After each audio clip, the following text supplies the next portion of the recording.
And we're sticking now with the topic of the labor market, but we do want to take a closer look at women in the labor market specifically with Reshma Saujani. She's founder of Girls Who Code and the Marshall Plan for Moms.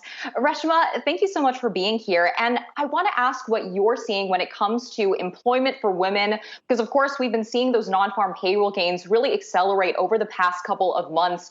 But one of the things that we've been seeing is that women, and especially women with young children, have remained on the sidelines. And what do you think it's going to take in order to bring back some of this employment for that demographic?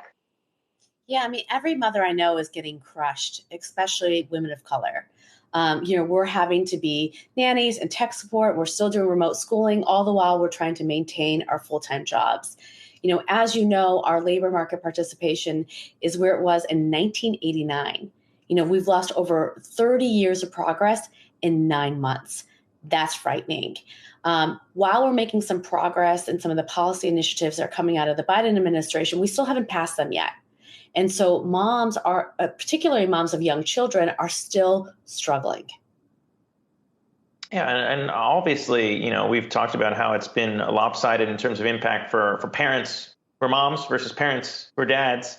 And we've heard kind of piece of this plan here from President Biden talking about potentially boosting, pre-K. And we've talked a lot about parental time off. I mean, talk to me about what those things might do to maybe help close the gaps we're talking about here and what more can be done on that front, even on the part of employers. Yeah, I mean, it's interesting. We're heading into Mother's Day, right? And we've been celebrating this holiday for, over 117 years. But this year, moms need more than just flowers and a card, right? We need pre-K. We need affordable childcare. We need paid leave. And so, you see some of these policies that are embedded into, President Biden's, America Family Plan. And we desperately need them because our social safety structure is broken, which is why so many mothers have been operating as America's social safety net. But we got to pass those policies. And we got to make sure that we get bipartisan support for it. I mean, to be honest, we need, a national reckoning on motherhood that steps beyond legislation, but that's also about culture and social norms. Only 7% of America's dads take paternity leave, right? And so how do we change that? And we need to change it because the only way we're going to shift the unpaid labor that's happening in the home is if we move towards gender equality in the home as well as gender equality in the workplace. And when it comes to the workplace, what do you think private companies can do better in order to support working mothers and really help alleviate this gender gap that we're seeing? Well, we're going to be putting out a Marshall Plan for Moms, at work in a couple of months. And we've been really thinking deeply about this and surveying, tens of thousands of moms about this. I mean, first of all, I often ask, why am I getting resources, to freeze my eggs, but you're not subsidizing my childcare?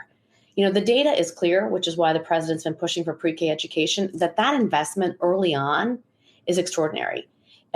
People live longer, they're healthier, they have, they make more money, right? If you invest at the earliest of possible ages in children's education, health, and care, it pays off for the nation. So I think that is critical. The other piece of the Marshall Plan for Moms that caught, I think, a lot of people's attention was your call for more stimulus checks here. And obviously, I think a lot of people saw what it could do in the last couple rounds of stimulus checks. So why maybe push for that versus what you're talking about there with dedicated checks to care? It's not just one single piece of legislation. We need a 360 plan. If we're going to build America back better, we got to build motherhood back better. So when you talk to moms, what they say first is, I need cash. Because every mother's situation is different. Some moms need cash to pay the rent. Some moms need cash to put food on the table. Some moms need cash to, pay for school care. In addition to, basic income payments for mothers, and I think the CTC, the child care tax credit, is a step in the right direction. It's a down payment on the Marshall Plan. And I'm really proud that we helped push this piece of legislation and get it done. It's revolutionary. It's still just a down payment. Because in addition to that, we need paid leave. Far too many mothers in our country, go back to work after 2 weeks after having a child. 2 weeks. Only 1 out of 4 private sector workers, has paid leave. We need to have affordable childcare. I'm the daughter of refugees, and I was a latchkey kid because my parents couldn't afford the $50 a week for childcare. too many moms today, have to make that choice. It's why, we've launched the Moms Deserve More flower store, which I encourage you to come check out, because it shows you, right? Instead of getting mom flowers today, buy her an $800 billion bouquet, because that's the global amount of lost income that women across the globe suffered this year. Buy her a $13,000 bouquet for childcare, because that's how much childcare costs. Buy her a bouquet for $3,500 for her mental health and stress. We don't talk enough about the mental toll that mothers have taken on this year.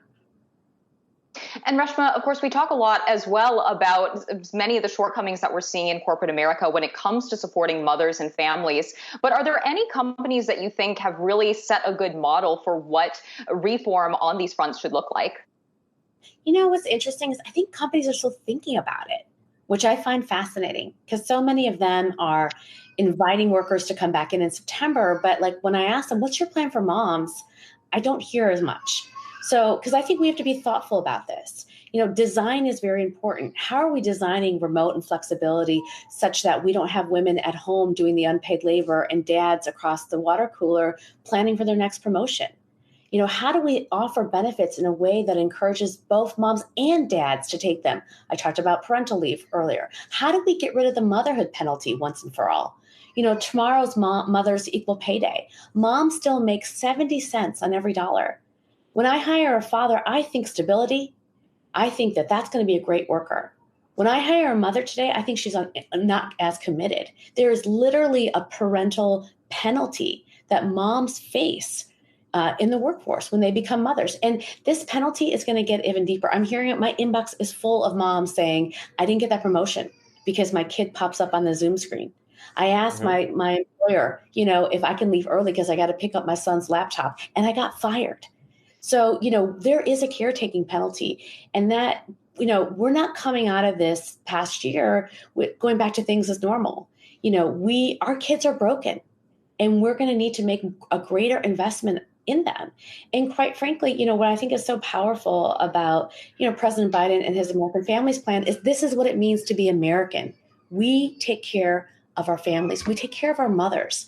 And the structure of motherhood today is broken. And there's no better time to meditate on that than Mother's Day. Yeah, no, and there's no better time to give shout outs to moms every day as far as I'm concerned. So appreciate you coming on here to chat with us again there. Reshma Saujani, Girls Who Code founder. Thanks again for taking the time. Appreciate it.